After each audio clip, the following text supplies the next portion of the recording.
Yo quiero en esta mañana analizar, entrar con ustedes en un tema que para mí es primordial, importante, que es el tema de las primicias. Solamente enero tocamos el punto de los diezmos o las ofrendas o las primicias y ya tenemos todo el año diseñado para los diferentes temas que vamos a tocar. Pero es importante, me es puesto como obligación el enseñarles. Cada uno decide. En esta iglesia no tomamos diezmos, ofrendas, y usted lo sabe, el rato que usted siente que tiene que dar es un compromiso entre usted y el Señor, y ahí están los buzones. Pero es necesario que usted aprenda. El apóstol Pablo reconoce eso. Alguien me dijo esta mañana: perdón, pastor, en mi ignorancia yo no sabía. Sí, nadie sabe. Todos tenemos que aprender en algún momento.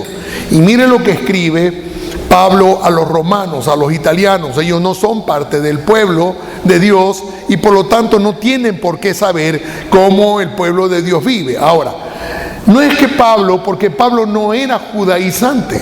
Escúchame lo que le digo. Pablo no era judaizante. Él no quería, por ejemplo, en el tema de la circuncisión. Él tiene una gran pelea con Pedro, porque Pedro quería que los gentiles, nosotros, también nos vayamos a circuncidar, porque él consideraba que eso era parte de. ¿Entiende? Pablo en ese sentido decía no. Pero de repente sale algo. Y cuando uno estudia la vida de Pablo y conoce el carácter de Pablo, se da cuenta que lo que está enseñando es algo muy importante para el pueblo de Dios. Y dice Romanos capítulo 11, versículo 16: y dado que Abraham y los otros patriarcas fueron santos, sus descendientes también serán santos. Es decir, si usted vive en una santidad como padre, como una primicia delante del Señor, sus hijos también vienen a ser santos. Por eso también la Biblia le habla y le dice: si tu mujer eres santa o vives para Dios, también santificas a tu esposo que es inconverso. Hay algo que siempre nos hace santo. Por ejemplo, el cielo quería una iglesia santa, tuvo que entregar a Jesucristo como primicia, por lo que hoy nosotros vemos a nivel mundial miles de iglesias adorando a Dios. Ok, mire lo que sigue diciendo. Del mismo modo que toda la masa de pan es santa, porque la porción que se da como ofrenda es santa. ¿Qué tienen que saber los romanos sobre esto? Esto era parte del pueblo judío. Es decir, en la antigüedad, cuando ellos vivían en esa época, no era una cuestión tanto monetaria, sino más bien agrícola. Tenían su ganado, y parte de eso del trigo, de la cebada. El pan era el alimento número uno en la mesa de ellos. Entonces cada familia, cuando hacía su masa, separaba el 10% y lo llevaba a la iglesia como parte de una ley levítica a Moisés. Uno tiene que entender que Dios es el mismo ayer, hoy y por los siglos de los siglos. Pablo está enseñando a la iglesia romana en el Nuevo Testamento. Y le dice: así como nosotros santificamos el resto de la masa, la porción que me toca, la llevo a la iglesia, porque si es santa, ese 10% de masa, el 90% es santo también. Les enseña. Y ellos no tienen nada que ver con las masas. ¿Sí? Pero si vas a hacer lo que está enseñando Pablo, es parte de algo o de la instrucción de Dios para bendecirnos a nosotros. Es decir, santificar el resto de lo que tenemos en casa. Y sigue diciendo: pues si las raíces del árbol son santas, las ramas también lo serán. ¿Quiénes son las raíces? Jesús mismo, que fue enterrado. Y todo ese árbol que es la iglesia y las ramas, Jesús dijo algo sobre esto. Y más adelante se lo voy a compartir. Pero si el Señor, que es santo, sembrado para que la iglesia nazca sobre él, la iglesia es santa porque Jesús santifica la iglesia. Somos un montón de pecadores. Los que llegamos a una iglesia no es que somos santos, somos pecadores arrepentidos. Y si esta área, porque nosotros somos presentados delante del Padre por el sacrificio de Cristo, porque Cristo es el que nos santifica a nosotros, ¿sí? Entonces, en todas las áreas, lo que el Señor trata de mostrarnos a nosotros es que si lo primero es santo, el resto también es santo. Y ahí tiene mucho que ver en el tema de las primicias. Hoy por hoy no se honra nada. La honra ya no es una palabra común, quizás hasta en muchos lugares una mala palabra, ¿verdad? No honramos, por ejemplo, a las personas mayores. A veces alguien está pasando por las calles nuestras, ¿no es cierto? Y lo apuran, apúrese, apúrese, o le pitan, muévase viejo hombre. Ya no se respeta. Respetábamos muchos a nuestros mayores. Dice honra. Llevábamos a las esposas por el lado interno de la acera. Era parte de una honra de protección. O le abrías la puerta para honrarla. Súbete tú primera. Ahora no, nos sentamos y trépate vieja y vamos rápido. Porque ya no, o sea, es como que no estás en onda, pastor. Pero nos olvidamos que Dios es el mismo ayer, hoy, por los siglos de los siglos. Mire cuando se ataca o de primicias, porque eso es algo santo dedicado para el Señor. ¿Qué es santo? La palabra es ¿qué es santo? Santo es algo apartado especialmente con un propósito para alguien. Y cuando dice los hebreos la palabra honra en hebreo es sherem. Sherem. Y cuando ellos dicen esto es sherem, están diciendo esto es algo santificado, exclusivo de Dios y no tocamos. Porque yo quiero que cuando yo lo haga, porque Dios jamás ha pesado el dinero que tú tienes, ni siquiera en el cielo se conoce, es para nosotros. Dios pesa el corazón de los hombres. Y donde ve un corazón generoso que ha aprendido a honrarlo, entonces pesa el corazón, no lo que das.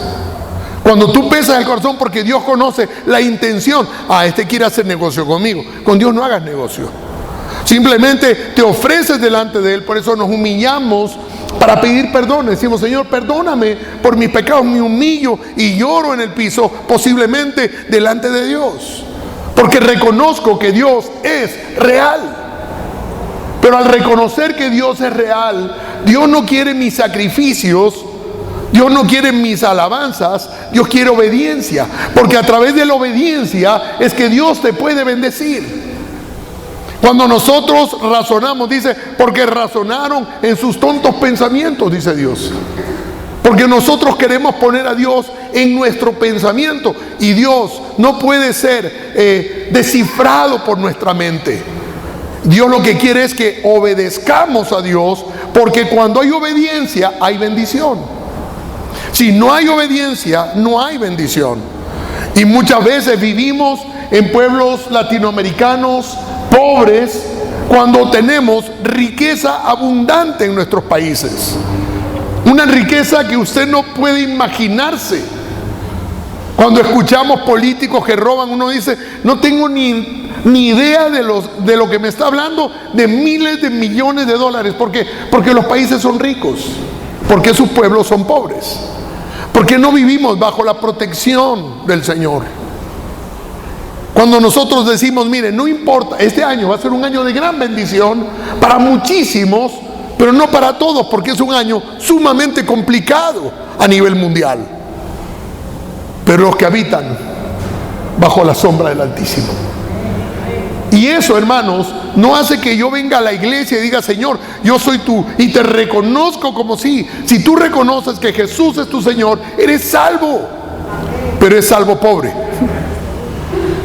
Porque obediencia es lo que Dios está pidiendo de aquellos que son salvos. Por ejemplo, el bautismo es parte de la obediencia para nuestra salvación. Porque eso nos dice la palabra de Dios. El que creyere y fuere bautizado será salvo. No dice el que creyere y ya será salvo. El que creyere y fuere bautizado. Yo me quiero bautizar, ¿por qué? Por obediencia. Quizás no entiendo bien, pero pastor, yo me voy a bautizar.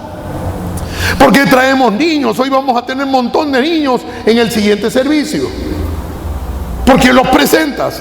porque quiero presentarle delante del Señor, porque si el Señor me lo va a tocar y me lo va a bendecir, yo quiero presentárselo. No los bautizamos porque no vemos a los tales como pecadores, porque para bautizarse hay que pedir perdón y reconocer que hemos pecado y luego bautizarnos. Pero son procesos que el Señor nos pide que hagamos en reconocimiento a decir: Señor, yo quiero vivir bajo tu gobierno. Honra.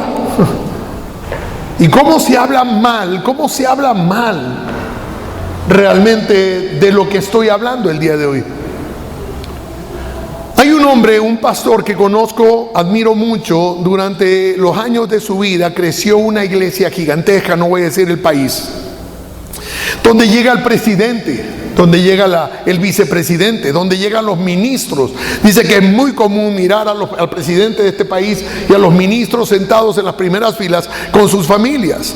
Ha hecho algo impresionante, una iglesia en Sudamérica, poderosa comunidad. El hermano tuvo un cáncer en los huesos y tuvo que llevar y ser hospitalizado. Y veo como medio país lo está hundiendo a él y a la familia.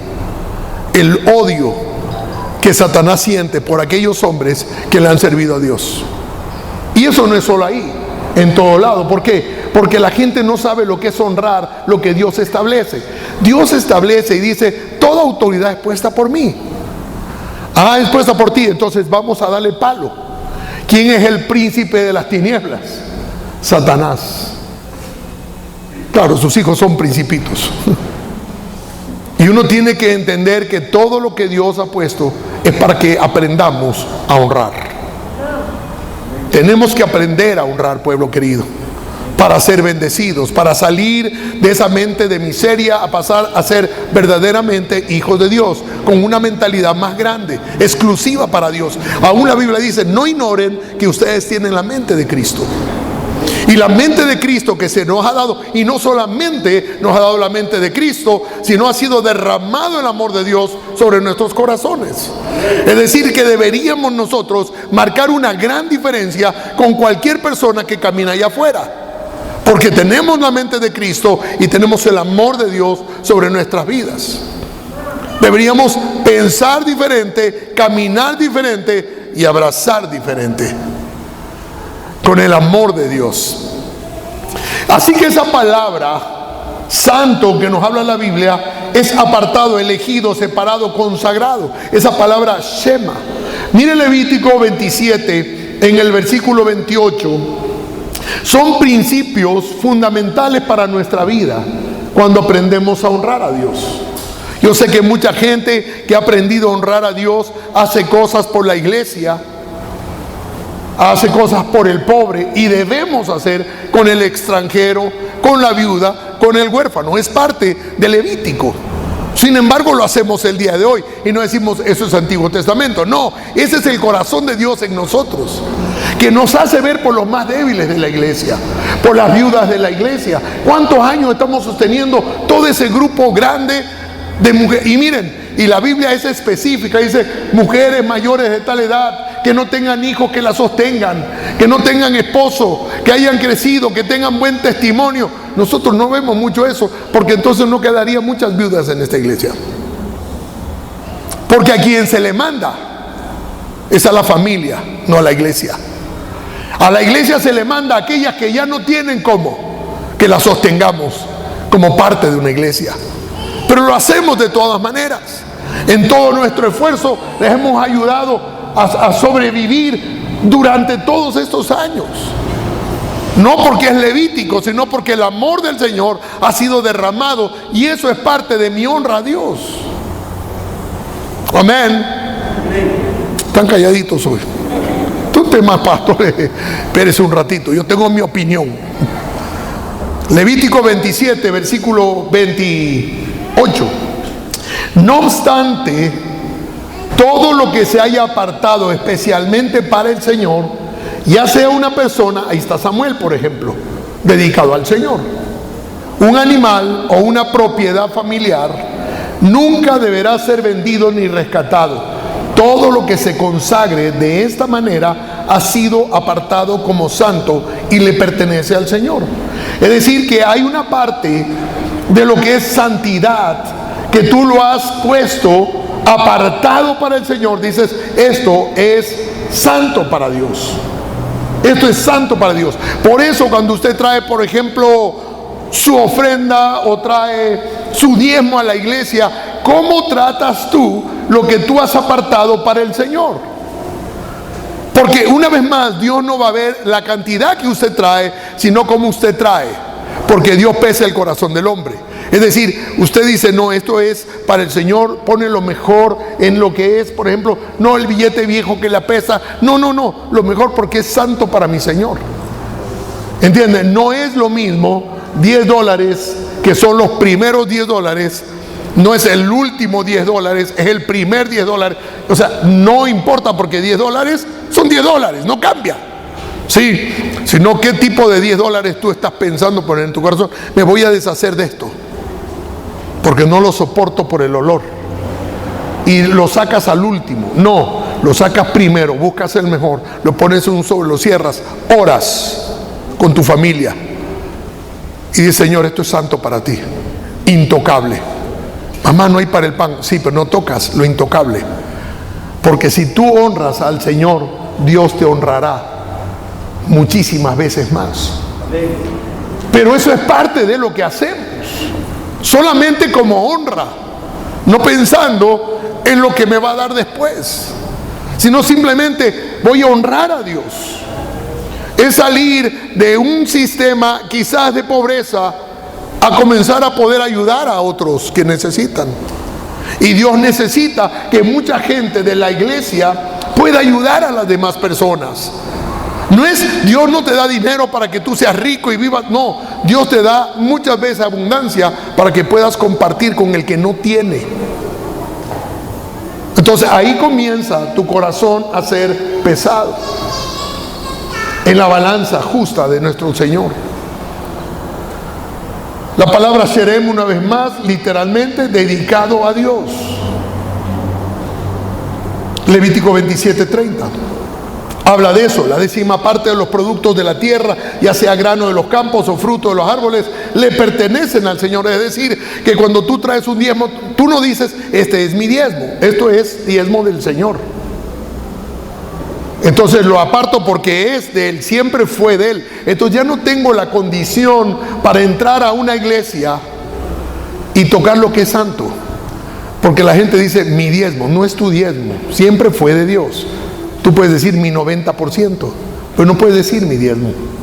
El rato que tú lo entregas, estás devolviendo. Tú cuando pagas en un país los impuestos, si tú dices, yo estoy pagando mis impuestos, tienes razón, pero para que trabajen y hagan vías y hagan, sí, pero tú no le puedes decir al gobierno, mire, yo cogí mis diezmos y le di aquí a una viuda pobre y luego le di aquí, y también tuve que arreglar la entrada de mi casa con cemento porque ustedes no han hecho nada. ¿Qué te dice el gobierno? Usted está infringiendo la ley. ¿Sí? ¿Cuánto más honramos al Señor cuando Él dice, traigan los diezmos al alfolí para que haya alimento en su casa? Y nosotros decimos, pero yo lo voy a repartir. No podemos repartirlo porque dice, traigan íntegros los diezmos a la casa de Dios. Eso es parte de. Sigo adelante. Dice, le pertenece al Señor, debe ser apartada, es santa para el Señor. Y ahí habla de los animales y de todo, porque el pensamiento, Dios decía, de cada 10 uno sepáralo. Pero cuidado, cogen lo malo. No, pon lo malo y lo bueno, anda contando, y lo que vaya cayendo, eso lo apartas para el Señor, sea bueno, sea malo. Pero si tú, dice el Señor, como eres inteligente y dices, voy a poner lo malo acá y lo bueno acá, y voy a coger los 10 de lo malo, dice, ya has pecado. Entonces dice, pero si tú quieres cambiar o sustituir, dices, este está malo, digamos, este está bueno, así que voy a poner este malo en vez de esto bueno. Dios dice, ahora vas a coger lo bueno y lo malo, y los dos lo vas a santificar al Señor. Es como dándonos una lección. No hagas esto porque molesta a Dios. Hermanos, la única razón que Dios establece esto porque es la única razón que yo veo bíblicamente que nos puede bendecir. Uno puede hacer muchísimo dinero apartado de Dios sin hacer nada de esto. Puedes hacer el dinero que quieras si te esfuerzas, trabajas fuerte, sí. Lo que nunca tendrás es esa paz que Dios da, que es sobrenatural en medio de cualquier circunstancia. Y lo que nosotros necesitamos para vivir, con lo que tenemos, contentos y agradecidos, sin anhelar lo que tiene el otro, ¿sí? Como decía uno de los escritores de la palabra de Dios: Señor, no me des mucho para que me olvide de ti, ni poco para que te maldiga. Yo quiero vivir en paz con lo que tengo y agradecido cada día de tener vida y tener salud y de tener paz. Y eso solamente a través de honrar a nuestro Señor. Mientras meditaba en esto, me acordé de Acán. Esta prédica se llama Jericó como primicia. Me acordé de Acán, un hombre con su familia, está en el desierto, pasa del Jordán, y Dios le dice: la primera ciudad que ustedes van a conquistar se llama Jericó. No van a hacer nada más que seguir mis instrucciones. Ellos siguieron las instrucciones que el Señor dio, y Dios les dio una victoria sin perder un solo hombre. Veamos Josué capítulo 6, versículo 15. Dice: el séptimo día se levantaron de madrugada y volvieron a marchar alrededor de la ciudad, solo que ese día lo hicieron 7 veces. En la séptima vuelta, mientras los sacerdotes tocaban sus trompetas, Josué dio la orden: griten con todas sus fuerzas, Dios nos ha entregado la ciudad. La ciudad y todos sus habitantes serán destruidos por completo, como una ofrenda para Dios. ¿Cómo? ¿Qué iba a ser esa ciudad? Una ofrenda para Dios. Es decir, esa ciudad no podía ser saqueada, esa ciudad tenía que ser para Dios. Pero acuérdense de no hacerle daño ni a Rahab ni a su familia, porque ella escondió a los espías que enviamos. Es interesante, Rahab era una prostituta, pero es parte de la ascendencia de nuestro Señor Jesucristo, Rahab. Pero bueno, esa es otra historia. Ellos derrotaron a los enemigos solo tocando las trompetas. Los muros de Jericó habían caído. El Señor había dicho: todo el hierro, todo el oro, toda la plata es para la casa de Dios. Ahora déjeme contarle algo. En aquel entonces los militares no tenían sueldos, sino ciudad que conquistaban, el botín era para el ejército y se repartían entre todos los que habían arriesgado su vida en la pelea. Eso era una ley para ellos. Entonces uno sabía: vamos a conquistar la ciudad, el botín es para los soldados y claro, para el pueblo y las familias de esos soldados. Eso lo tenían todo el mundo muy claro. Pero Dios les dice en esta ocasión: Jericó va a ser la primera ciudad de todos los reinos que les voy a dar, de toda esa tierra prometida que Dios les había prometido. Dice: pero lo primero, eso es santo para mí, les dice Dios. Así que ustedes van a entrar, van a conquistar, van a separar el oro, la plata y todo eso traen a la casa del Señor, y el resto lo queman todo. No dejen nada, no vayan a coger absolutamente nada, porque es para mí, dice el Señor, y luego los voy a bendecir.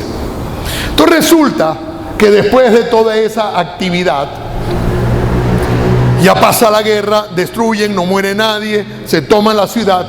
Hay un pequeño pueblo a la colina de Jericó llamado Jai, H-A-I, Jai. Y dice Josué: bueno, los vamos a conquistar rapidísimo, porque era un pueblo insignificante, pequeño. Es más, ni siquiera va toda la tropa, sino un sector de la tropa, mandan allá, sí, y ellos van a conquistar y regresan derrotados, murió gente, salen corriendo, asustados, y dice: ¿qué pasó? Josué le reclama a Dios, se pone a llorar contra el piso: ¿cómo es posible que nos hagas esto? Y yo veo esa actitud en muchos de nosotros, que hacemos cosas incorrectas, no obedecemos a Dios, pero queremos la bendición de Dios, y entonces le reclamamos a Dios. Pero recuerde que la Biblia dice que la maldición nunca viene sin causa. siempre hay un causante que nos lleva a la maldición. Versículo 18 dice: no se queden con ninguna cosa que esté destinada para ser destruida. No se queden. Es decir, la orden era clara. No había oscuridad en esta orden. Pues de lo contrario, ustedes mismos serán destruidos por completo y traerán desgracia al campamento de Israel. Es decir, ya estaban advertidos: si uno roba, trae una desgracia a todo el campamento. Teníamos que ser solidarios. Es como hoy, hermano. Le dice: oigan, hermanos, todos vengan con mascarilla. Y ahí viene de repente un enfermo sin la mascarilla a hablar con todo el mundo. Va a traer desgracia a toda la iglesia, porque no obedece. Y es lo mismo que está pasando aquí. No vayan a tocar nada, hermanos, porque esto es de Dios. No traiga una maldición a su familia o a la casa de Dios. Ok. Traerán desgracia al campamento de Israel. Todo lo que esté hecho de plata, de oro, de bronce o de hierro pertenecen al Señor, y por eso es sagrado, es Sherem. Así que colóquelo en el tesoro del Señor, en la casa de Dios. Cuando el pueblo oyó el sonido de los cuernos de carnero, gritó con todas sus fuerzas. De repente los muros de Jericó se derrumbaron y los israelitas fueron directo al ataque de la ciudad y la tomaron. Así que después de esta derrota vergonzosa, Josué está llorando en el piso diciendo: ¿qué pasó? Te honramos, separamos todo el oro, toda la plata, todo lo que había ahí lo separamos, hemos puesto en la casa de Dios, hemos entregado a los sacerdotes. ¿Por qué permitiste esta derrota?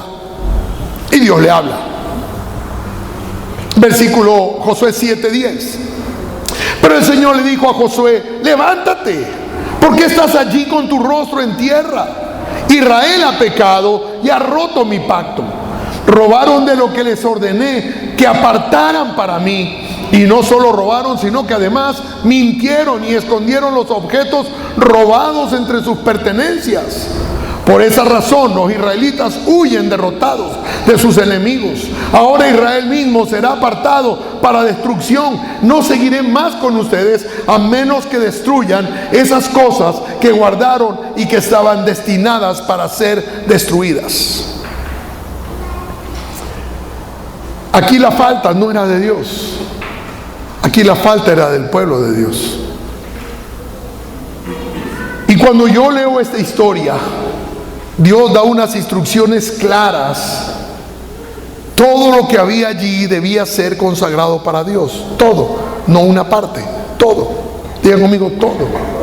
Hay cosas que a veces Dios te pide, y realmente cuando Dios te pide, algo grande te quiere dar.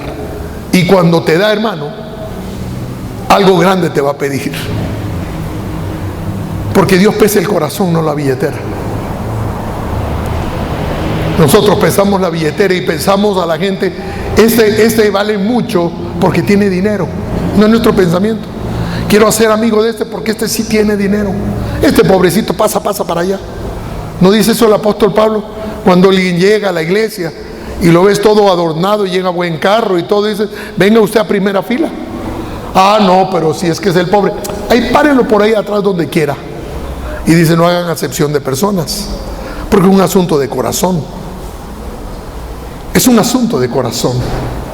Así que esto era un acto profético mediante lo cual Dios iba a redimir el resto de la tierra.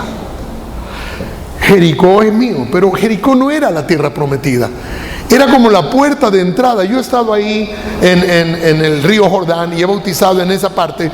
Y usted sabe, unos poquísimos kilómetros, 2 o 3 kilómetros, ya está Jericó. Ahí era la entrada nada más a toda la tierra prometida. Y Dios le dice: verán, muchachos, esto me dan a mí, el resto yo se lo doy a ustedes. No muere nadie en una guerra, imagínense. Jericó era fuerte. Los enemigos tenían terror de Jericó por sus muros, por su gente. Nadie se le ocurría atacar Jericó. Y Dios te dice: te voy a dar quizás uno de los reinos más fuertes. Eso va a ser para mí, para que vean mi poder. O sea, para que vean mi poder. O sea, te doy la opción de que veas mi poder, y luego yo te voy a dar todo lo que tu corazón desee. Pero entonces aparece, dice: vamos a buscar cuál es el ladrón. Y aparece en Josué capítulo 7, versículo 20, el ladrón. Dice, lo que pasó, porque tenemos siempre una excusa, ¿verdad? Lo que pasó, dice acá, que entre las cosas que tomamos, vi una hermosa capa babilónica, 2 kilitos de plata, porque ahí lo hacemos chiquito, ¿no? 2 kilitos de plata y una barra de oro que pesaba más de medio kilo.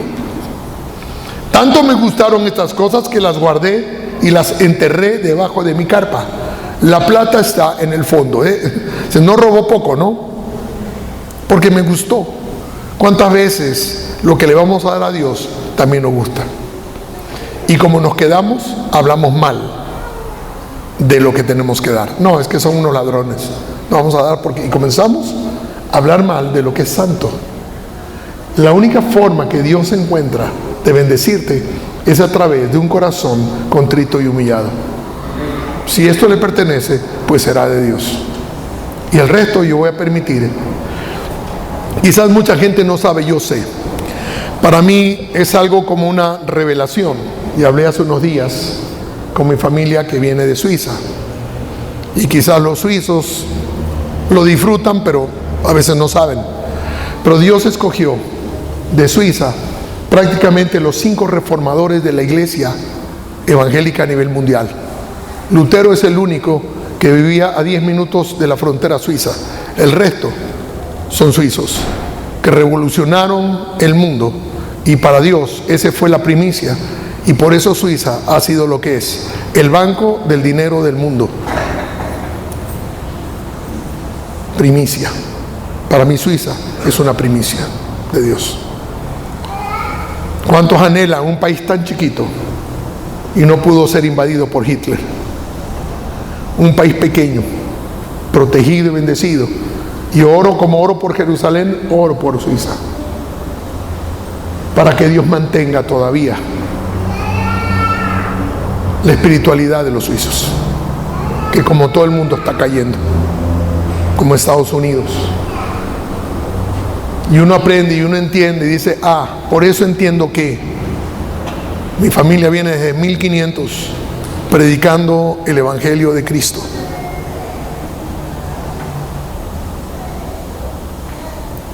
Y ellos son quizás las primicias. Yo veo la bendición hoy de las primicias. Por eso nos habla Pablo a los romanos y dice, si Abraham fue santo, la descendencia y el linaje de Abraham también es santo. Y el apóstol dice, el apóstol Pedro dice, y ustedes no eran pueblo, pero ahora son pueblo y están bajo el linaje de Abraham.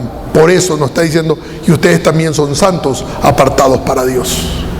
Es una maravilla. ¿Y qué pasó con Acam? Simplemente lo sacaron del campamento a él y a su familia, porque si Acam no era santo, su familia no era santa. Hay cosas que yo no entiendo, porque realmente quien debía morir era Acam. Él fue ladrón, pero ahora entiendo que Acam es la primicia de su familia. Hermanos, ustedes son la primicia, los padres son primicia de la familia. Ayer yo lo decía en una reunión que tuve en Guayaquil, solo de pastores.